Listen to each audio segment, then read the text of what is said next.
My name is Ava Delgado. I am 34 years old, female, and I live in Portland, Oregon, where the air smells like rain 9 months of the year and like hot bark mulch in July. And the bridges look like stringed instruments across the river. And my job is operations lead for a regional food distributor, which means I build schedules that do not break. I solve problems at 4:11 a.m. when a truck misses a dock window, and I keep lists the way other people keep souvenirs. And when people call me bossy, I hear responsible. And when they say I should relax, I check the inventory again, because the world runs on what arrives when it should arrive, and someone has to be the one who refuses to cut corners, and that someone is me, in a gray hoodie, with a legal pad that never leaves my bag. I am married to Daniel, who is kind and careful with his words, the sort of man who carries jumper cables and granola in his trunk because emergencies come in flavors. And I love him because he listens when I say I am tired, and because he never once tried to make me smaller to fit his people. And his people are the problem. And I say that not with drama, but with data. Because I have a column in my mind that logs every time his mother, Linda, called me spirited, like it was a stain. And every time his sister Kelsey reminded me that their family has traditions, the kind you either fall in line with or get accused of ruining. And those traditions say big holidays belong to them. And my place is to smile, bring sides in glass dishes, and know my place, which is not a seat at their table so much as a section by the kitchen door where you can jump up to refill ice and take coats when someone important arrives. The first year we were married, I did not notice it, because I was in love, and because I thought they were treating me like a helpful daughter, and I wanted to be helpful. But the second year I noticed, and the third year I kept notes, and by the fourth I had a theory, and by the fifth I had the receipts. And yet I stayed kind, because you do not change a system by storming it with a pitchfork. You change a system by reading the manual and finding the line they forgot to lock. It was the first Monday in November when the message came through on the Morales family group chat, which is odd because I am not a Morales. I am a Delgado. But they named it after the grandparents, and Linda is the one who started the chat and treats it like a bulletin board where compliments toward her are always on topic. And the message said, "Poll. This year we do a calmer Christmas, no drama, no pressure, no plus ones, just immediate family for the traditional Eve dinner." And Kelsey chimed in with, "I second, last year was too crowded." And her husband reacted with a thumbs up, and Daniel, who had not yet read it, was in the garage fixing a squeaky hinge because he fixes squeaky hinges like they were whispering to him in a dream. And I stood in the doorway and watched the typing dots like small machines making a snowstorm I did not ask for. And then I typed nothing, because I have learned the value of silence when someone expects you to beg. And then I put my phone face down and helped Daniel find the right bit for the screwdriver, because he was right. The sound would get worse if we ignored it. The next day, I got a call at my desk from a number I knew like a friendly hymn. It was the events manager at Cedar and Oak, a venue on the edge of the city with a view of a Christmas-lit river and a kitchen that actually knows what temperature lamb should be. And the manager, whose name is Brooke, and who once found me a replacement ice sculpture with 2 hours' notice, said, "Ava, quick check. We received a deposit request for a private Christmas Eve dinner under the Morales name. 30 guests, no minors. The card number ends in 8224, and the name on the card reads A. Delgado. That's you, right? We need to confirm because your fraud alerts are picky." And I felt my scalp go cool like the air above a pond in winter. And I said, "Tell me the contact on the event." And she said, "It's a Linda with a Yahoo email. She left a note that says, 'No spouses or partners this year. Keep it intimate. We want assigned seating and a microphone for speeches.'"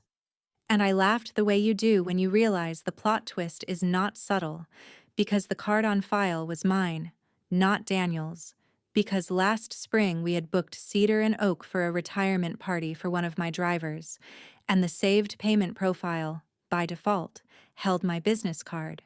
And apparently, when Linda called, she gave Brooke the family name and then said they would use the card they had used before. And Brooke, who deals with large groups where one cousin books and another cousin pays, asked for the last four. And Linda, who had handled enough of my event work to be familiar with the numbers she had seen printed on invoices, read back 8224 like it was hers by right. And here we were, with a deposit request for an event I was not invited to, hitting my account, and a venue manager who liked me enough to double-check, and a pattern so old it was almost tired. I asked Brooke to hold while I looked into it. I thanked her with my voice steady and my stomach practicing knots, and I walked to the break room and stirred peppermint into bad coffee and counted to 30 while the microwave rattled heat into someone's lunch. And I thought about the way systems fail, slowly, then all at once. And I thought about tradition as a word people use when they want you to make yourself small to fit in their picture. And then I went back to my desk and texted Daniel. Hey love, can you call me when you get a second? Not urgent, but weird. And he called me from his car, because he is the kind of man who will pull over to give you his full attention. And I told him everything, and he said nothing for a long moment, and I heard the inside of the car like a shell. And then he said, "They did what?" Not like a question, but like the beginning of an oath. And I said, "Brooke caught it before it posted, but the intent is clear. They planned a no spouses Christmas and still used my card to book the room." And he said, "I am so sorry." And I believed him, but sorry does not change systems. Only choices do. And he said, "I'll handle it." And I said, "You can try, but let me do this my way, with rules, not fire." And he exhaled like a tired horse and said, "Okay." I asked myself what I wanted, and it was not to humiliate anyone. It was not to flip tables, or to drag my husband into a tug of war between the woman he married and the woman who raised him. It was to end the pattern, and to do it in a way even Linda, who never admits error, would have to respect, because the terms were not mine, but the venue's. I asked Brooke to email me the tentative contract and the house rules for private holiday events, and she did, and I read them like they were scripture. And there it was, line 18. The cardholder on file is considered primary client and has approval authority for guest list, seating, microphone use, vendor access, and final invoice. And there was line 23. Primary client must confirm any changes to event scope in writing. And there was the deposit clause. Deposit authorization by cardholder constitutes acceptance of all terms. And it hit me that someone had handed me the manual for the machine that had tried to spit me out. I printed the contract because I like the weight of paper when I am making a plan, and I highlighted 3 lines until they glowed like runway lights, and I wrote at the top, "You cannot exclude the person who holds the keys and the card," and then I put my pen down and waited for the next move. It came as a ping in the group chat 2 days later. Great news! Cedar and Oak confirmed us for 6 p.m. Christmas Eve. Dress is festive, speeches after dessert, adults only for a more relaxed vibe. Let's keep it family only this year. Love you all, Mom. And the hearts rolled in from cousins and aunts and brothers-in-law. And Daniel wrote, "Mom, I need to talk to you offline." And Linda replied with a snowman and said, "No drama, Daniel. We are keeping it simple this year." And I let the dots march and then go still. That night, in our kitchen, I told Daniel what I intended to do, and he nodded slowly and then smiled in a way I only see when he is proud not just of me, but of us. And he said, "Make it clear, make it fair, make it final." And I said, "Exactly." The next morning, I emailed Brooke and copied the Cedar and Oak events inbox, and I wrote, As cardholder and primary client for the December 24th Morales booking, I am confirming the event only on the following conditions. Guest list will include spouses and partners of all invitees, including me. Microphone will not be used for speeches. Seating will be open. Final invoice will be reviewed and paid by me only upon receipt of signed guest list including spouses. If these conditions are not acceptable, please cancel the event and send me confirmation so I can close the card authorization. Brooke replied 4 minutes later, because service people understand decisiveness when they see it, and she wrote, "Understood, Ava. Please forward the guest list you approve by December 10th per policy. We will not release the microphone without your written okay." And then, 15 minutes after that, my phone rang with Linda Morris flashing like a warning sign on the screen. I answered because I prefer daylight to shadows. And she did not say hello. She said, "What do you think you are doing?" Like I had. Reached into her purse and I said, "I am following venue policy as the cardholder, and I am protecting myself from paying for a dinner I am excluded from." And she said, "Oh, for goodness sake, you were never excluded." It was a figure of speech. No spouses means less stress. We want a simple night, and I said, "If I am not excluded, put it in writing that I am invited." And she did not answer. And then she said, "You are making a mess of this, Ava." And I said, "No, I am cleaning one."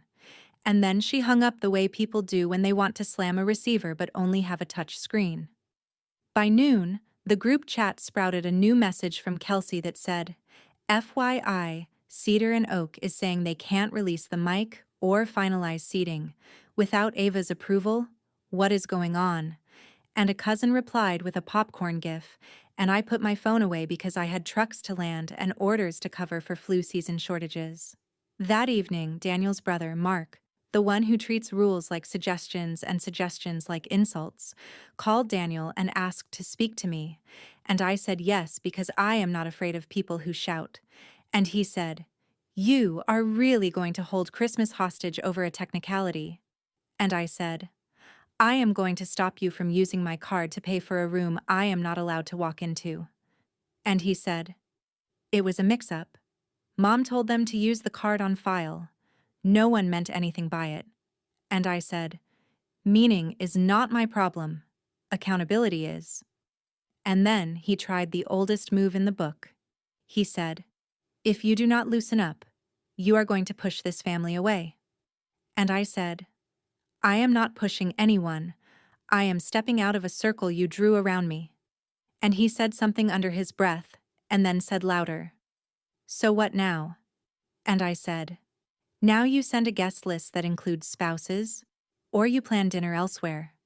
And he hung up as if he had won, which told me he had not. 2 days later, Brooke emailed me an updated floor plan with open seating and a note that said, "Awaiting guest list." And then, a minute later, a separate email arrived from Linda with the subject line, "Compromise," and the body said, "We will do spouses for dessert only. You can arrive at 8:45. That way, we keep dinner simple and you still join for the fun part." And I read it twice because the audacity almost made the words blur, and I wrote back, "No." And then I closed my laptop and made soup, because when the world tries to make you swallow something you did not order, you remind your nervous system that warm and simple exists. The following week, a new thing happened, and it was not a text and not a call. It was an envelope in the mail with a printed invitation for Morales' family Christmas Eve dinner, in cursive script, with the note, "Immediate family only," and my name was not on the inside flap, and Daniel's name was, and he sat at the table and looked at it like it was a photograph from a bad dream, and he said, "This is cruel." And I said, "It is a choice." And he said, "I am not going." And I said, "You do not owe them attendance at an event designed to disrespect your wife." And then we were quiet, and we watched rain move like threads across the window, and my phone buzzed with a message from Brooke that said, Linda stopped by to drop off centerpiece ideas, but per policy, I told her we need your approval. She wasn't thrilled. Pressing you only because we're at the ordering deadline. And underneath that, she attached a small, tidy form labeled Final Guest List Approval, with a line for primary client signature. I printed it and put it on the counter with a pen, and I stood there staring at it with an odd feeling, because power is not loud when it is real, it is quiet and heavy, like a stone you finally stop carrying in your shoe.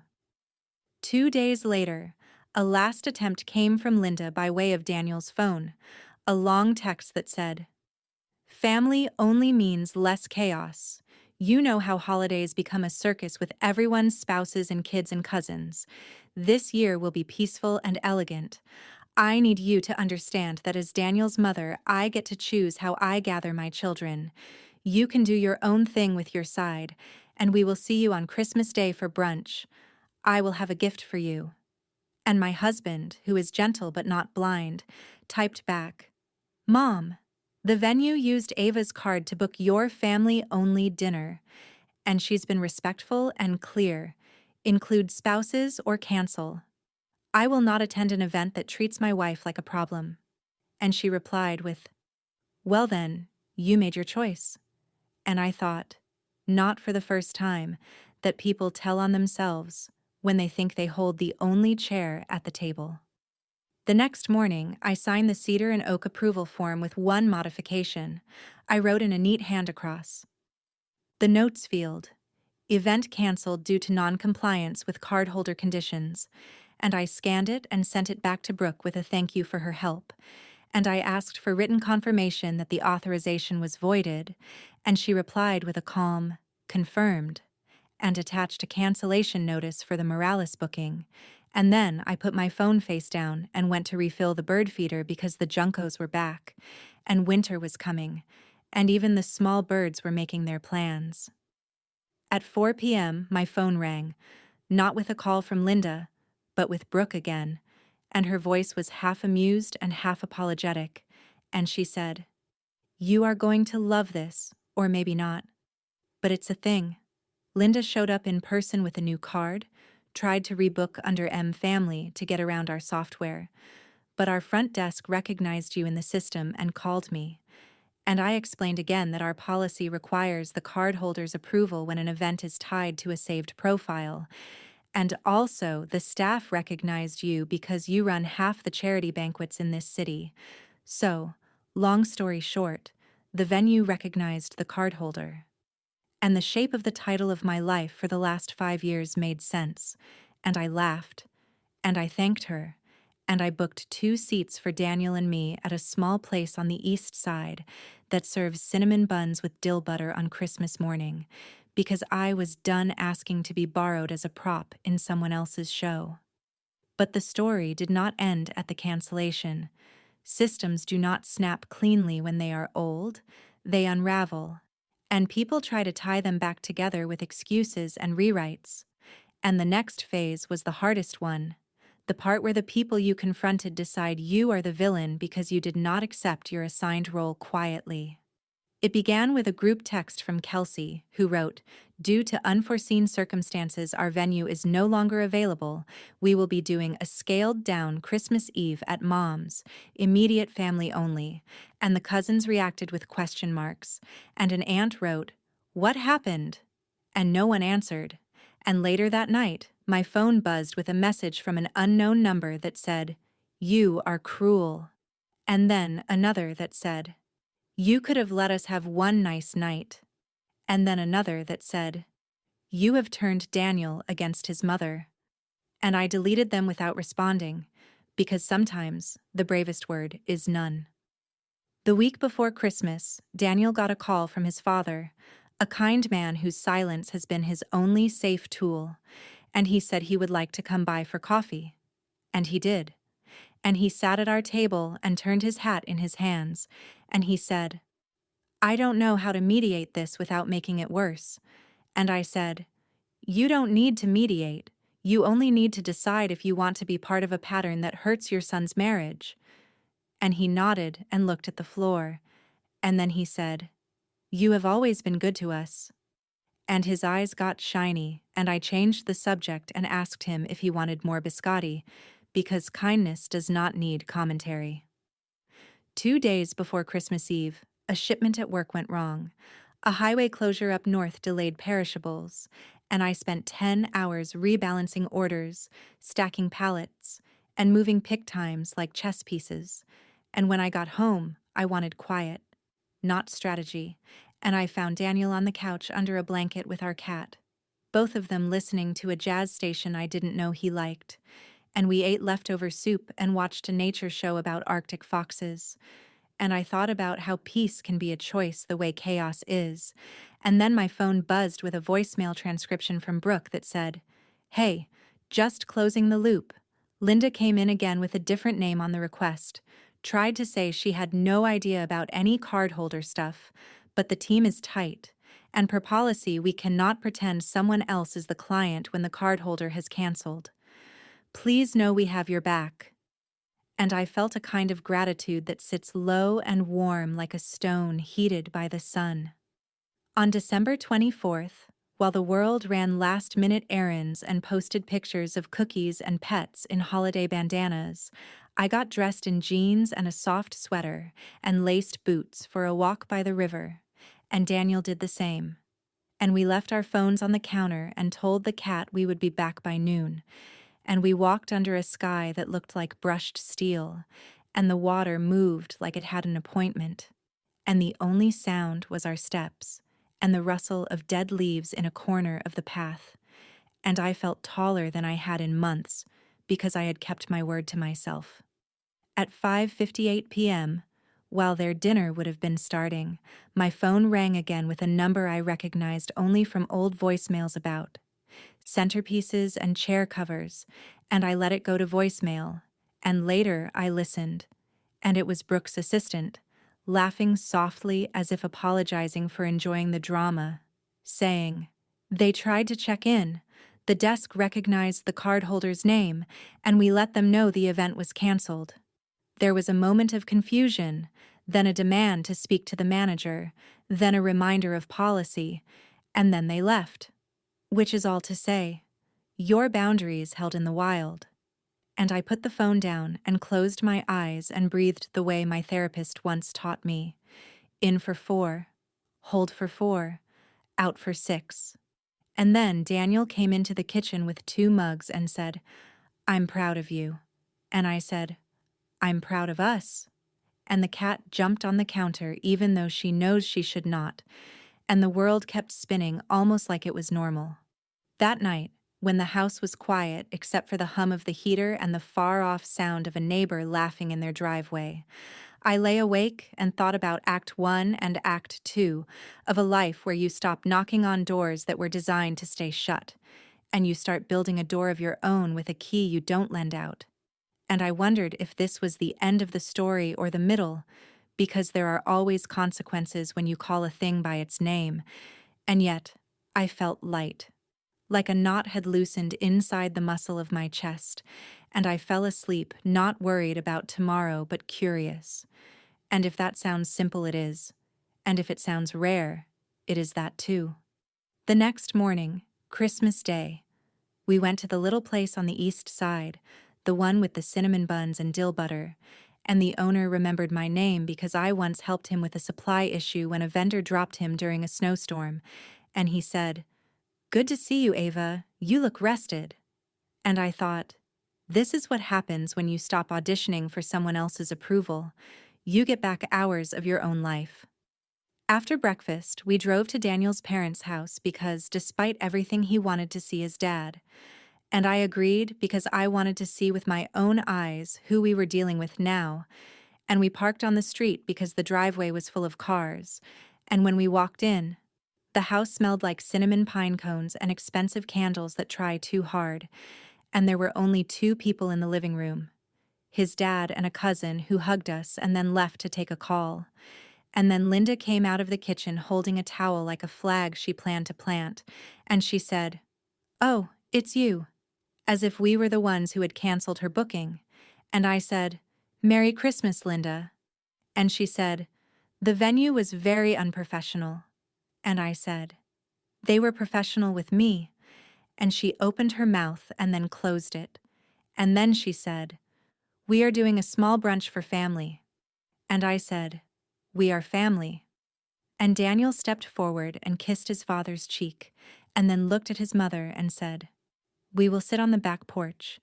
If you want to talk like adults, we will be there."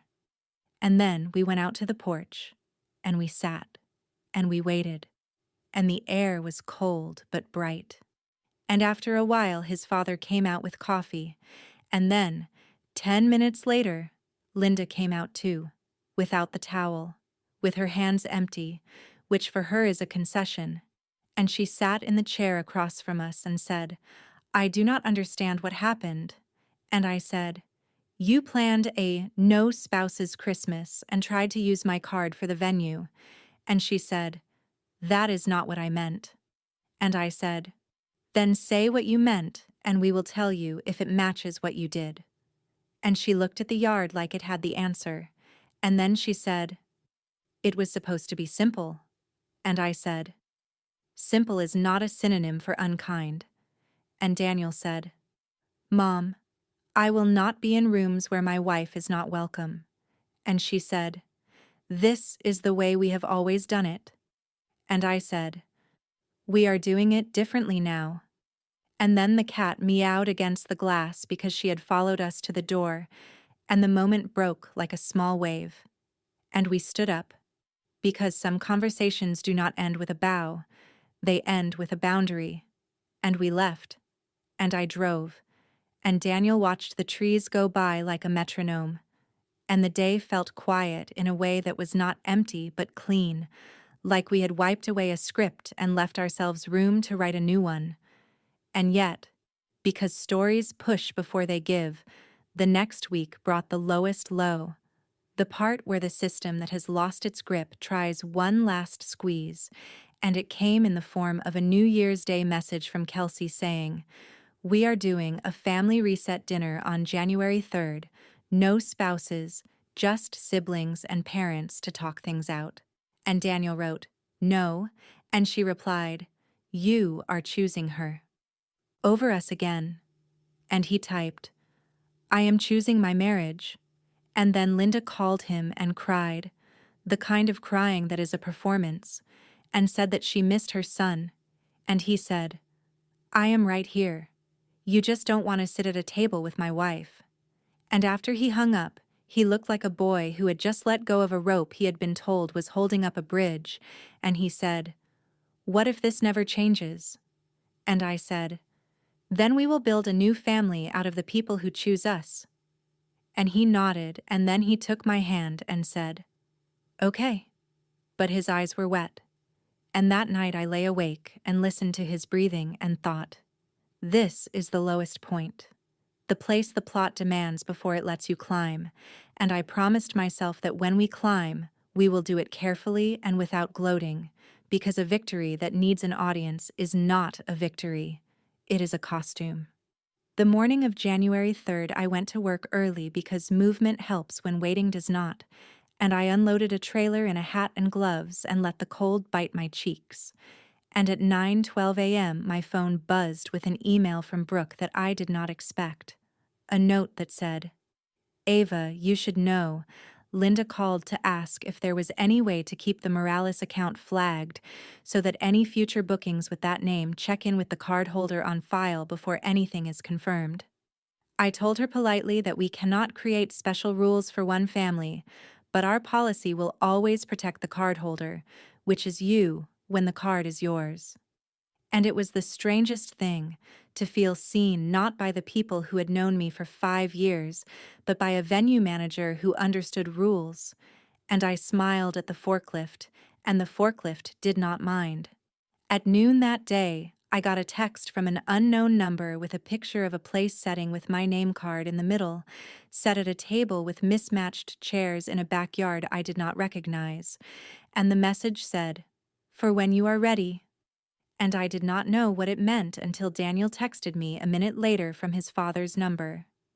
"Dad wants to host a dinner next week with you, me, And him. Mom can come if she is willing to sit and listen. He says he is done with no spouses anything. And I leaned back against the cool cinder block wall and closed my eyes, and for the first time since the first Monday in November, I felt the plot begin to turn its head toward a different view. And in that small breath between the worst and the better, I understood the line that had been written for me and the line I had written for myself, and I knew which one I would read aloud in the final act.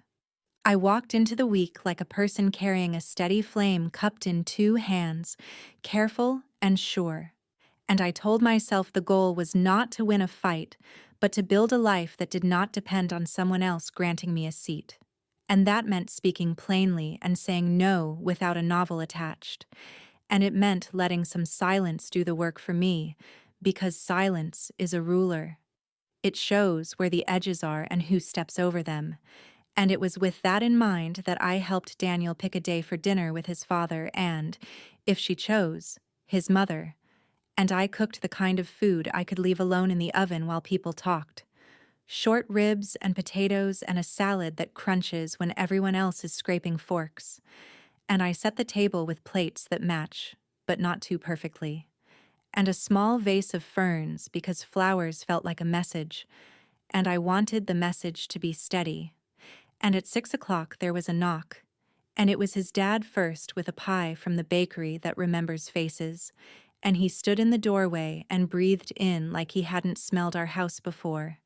And then, 5 minutes later, Linda came without the towel, without a dish, without a plan stamped on her face, and she looked past me into our living room like a tourist in a country she used to claim. And I said hello and offered her water, and she took it, which surprised me, and we sat. We sat, and for a minute no one spoke, and then Daniel said, "We asked you here because we love you, and because the way things have been is not working, and because I will not put my marriage in a smaller chair so your plan fits." And his voice was as calm as a lake at 7 a.m. And Linda looked at him like she was trying to remember if he had always had a spine or if I had mailed him one. And she said, "We had traditions before you." And he said, "I have a wife now, so our tradition is different." And she shook her head and said, "I raised you to respect family." And he said, "I am respecting my family." And his father set his cup down like it was proof of something and said softly, "Linda." And she looked like someone had mispronounced her name. And I said the smallest piece of what was in my chest. "I will not discuss events arranged to exclude me and paid for with my card." And I could see the moment she decided to try one last trick. And she said, "I didn't know about the card." And I said, "The venue recognized the cardholder because they know me and because that is their policy. You knew enough to use the last four numbers. You knew enough to instruct them to keep it family only. And when you were told you could not use my name to shut me out, you tried to book under new names." And I did not raise my voice even when I felt the heat slide up my throat. I kept it even, because even is stronger than loud. And she blinked and looked at the vase of ferns like it had interrupted her. And then she said, "You humiliated me." And I said, "No. Your choice produced a result you didn't like.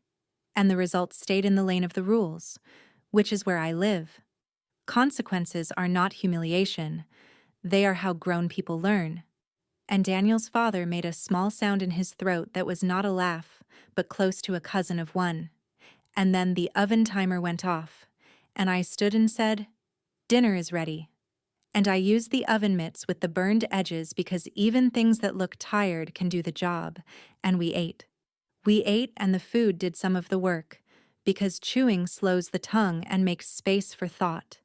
And when we were done, when forks were set down and plates pushed back, Linda started wiping a crumb with one finger around and around, like she could erase the entire evening by making porcelain shine. And then she said, "I am not the villain you think." And I said, "I do not think in villains, I think in patterns. And the pattern is simple. You like events where you control the picture and the script, and you treat spouses as props or as problems. And I do not audition for roles like that. And she said, everything changes. And I said, yes, and we are changing this with or without your approval. And I looked over at Daniel, and he was not looking at me. He was looking at his mother the way a man looks at a map when he understands it for the first time. And he said, Mom, you can be part of our future if you can accept that my marriage comes first. And she did not answer. And his father said, that is fair. And she flinched like the word had teeth. And after that we talked about small things like the cat and the weather, and his father's fishing friend who fell into the river and didn't spill his thermos. And then they left. And when the door latched, Daniel leaned his head on the wood and said, I thought I would feel wrecked, but I feel clear. And I said, clarity is a kind of mercy. And we cleaned the kitchen like we were filing a document we had finally finished. But stories like these do not end with one dinner, and I knew Act 3 would ask for a choice that cost something, and it came a week later when a cousin reached out and invited us to a birthday dinner for her daughter in late January, and the invite said, "Spouses welcome," and I felt a pinch of relief and then a pinch of caution, because sometimes people add "spouses welcome," like adding salt when the soup is already burnt, and a day after that, a different message came, this time from a number I did not recognize, which turned out to be a friend of Kelsey's, and it said, "Hey, heads up. There's a plan to stage a surprise family talk at the party to hash this out. They're going to ask you to apologize for embarrassing the family at Christmas. I thought you should know because it doesn't sit right with me." And that was the quiet warning I needed to set the last line, and I thanked her and saved the text in a folder I keep labeled receipts. And I took a walk and asked myself what fairness looked like if I was going to finish this without burning more than necessary. And fairness looked like this: showing up only where we were wanted, leaving when the terms changed mid-meal, and stating once, clearly, what would happen next time someone tried to write me out of a script while using my resources.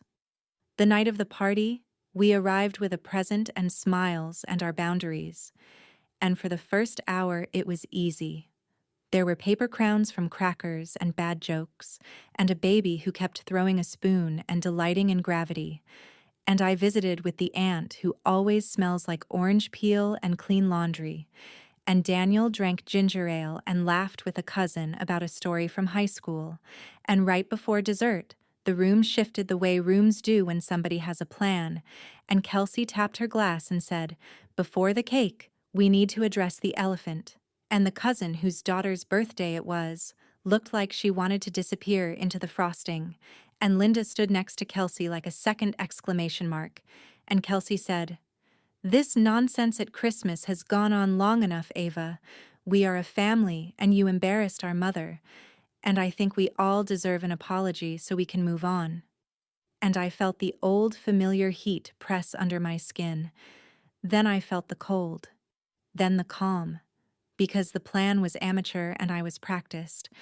And I looked at the cousin whose party it actually was, and I said, "I don't hijack birthdays for ambushes, so I'll be brief and kind." And I turned to the room with calm in my throat, and I said, "At Christmas, a no spouses dinner was booked using my card. The venue recognized the cardholder, which is me, and enforced their policy. I set terms. They weren't met. The event was canceled. We will not participate in any event where one of us is excluded, and we will not pay for events that exclude me, and we will leave any gathering that becomes a surprise tribunal. An apology is not owed for protecting my marriage and my wallet." And I took Daniel's hand and added, "Now let's eat cake for the child whose name is on the banner." And for a moment the room gaped, because they expected tears or rage, not a sentence that sounded like it had already been signed. And the cousin whose party it was said, "Yes, cake," and started cutting, and someone turned up the music, and the party stumbled back to life, and Linda made a sound like a kettle left on the stove and stormed out to the patio, and Kelsey followed, and I did not. We stayed for cake. We hugged the child. We helped carry 2 folding chairs to the garage, and we left without looking for a scene on the porch. Because sometimes the bravest thing is to refuse a stage that isn't yours. 2 days later, a small storm blew through the group chat, the kind where people perform righteousness for each other until the battery dies. And I muted the thread and made chili and read a book, and Daniel's phone lit up with calls he did not answer. And when he finally did answer his father, it was to say, "We will see you next week for lunch. I am not discussing this on a phone." And then we started clearing one shelf in the hall closet because we had decided that spring would be ours, and we would plan a trip without checking who approved. In February, a letter came to our house with a cedar and oak letterhead, and for a second my stomach clenched like an old reflex, but inside was a simple note. "Thank you for being a preferred primary client. As a courtesy, our system will now notify you in real time if any event is requested, using a card profile in your name." And there was a small metal card like a library card, but prettier, engraved with my name, and I showed it to Daniel and we laughed because it felt like a loyalty program for boundaries. And I put it in a drawer in the kitchen where we keep the screwdriver and tape and the other things that fix a day. And that would have been the end of the venue part of the story if not for a twist that arrived like a pebble thrown at a window. In early March, our bank called about a flagged charge attempt at a different venue across town. Smaller, no river view, and the bank officer said, "We see an attempt to authorize a deposit with your name entered, but with a card number that doesn't match your accounts. Did you authorize anyone to use your name for events?" And I said, "No," and we denied it. And an email followed from the second venue, polite and nervous, saying, "A person named Linda Morris attempted to book using your name, saying you were unavailable, but that she had your approval." And I wrote back, "She does not. And if any venue calls, please refer them to me." And for the first time, I felt not anger, but a strange ache for someone who could not tell the difference between a door she had walked through and a door she owned. And when I told Daniel, he sat very still, and then he called his mother and said only this: "You will stop using Ava's name, and you will stop using or attempting to use her card, or we will change our numbers and our bank, and you will not have them." And he hung up before she could answer, and he leaned back and closed his eyes and said, "She is who she is." And I said, "And we are who we are." And he nodded, and the nod said the rest. Spring came to Portland in wet bursts of cherry blossoms and moss brighter than it should be, and we started a small Sunday breakfast at our house every other week with friends and a few cousins who choose us. And we called it Open Chair because there is always one more, and because the rule is simple: be kind and do the dishes you make, and we eat pancakes that sometimes look like maps of places we want to visit. And once we invited Daniel's father, and he came and told a joke that made the whole table sigh laugh. And after that, he came often. And sometimes he brought coffee, and sometimes he brought nothing, and both were fine. Linda stayed away, and then in May she sent a text that did not sound like her, a text with the edges rubbed off, and it said, "I would like to talk, with just you, Ava. No traps, no hidden plans." And I showed it to Daniel and asked him what he wanted, and he said, "I will back you either way." And I said yes, because sometimes you let a person try to be different, and you reserve the right to leave if the difference is a costume. And she chose a cafe near her house. And I arrived first and sat with my back to the wall like my grandfather taught me when he said, "Always see the door." And she came in holding her purse like a life preserver and sat. And for a long moment she said nothing, which was new. And then she said, "I don't know how to do this." And I said, "Try honesty and short sentences." And she looked at the sugar packet and said, I thought control was love. And I let that sit because I have learned not to build a ladder too quickly for someone else. And after a while, I said, control is fear wearing good shoes. And she swallowed and said, I was afraid of losing my family. And I said, you were pushing them away to keep them close. And she nodded and said, I understand that you will not be managed. And I said, correct. And she said, I won't ask you to accept things that are disrespectful. And I said, good.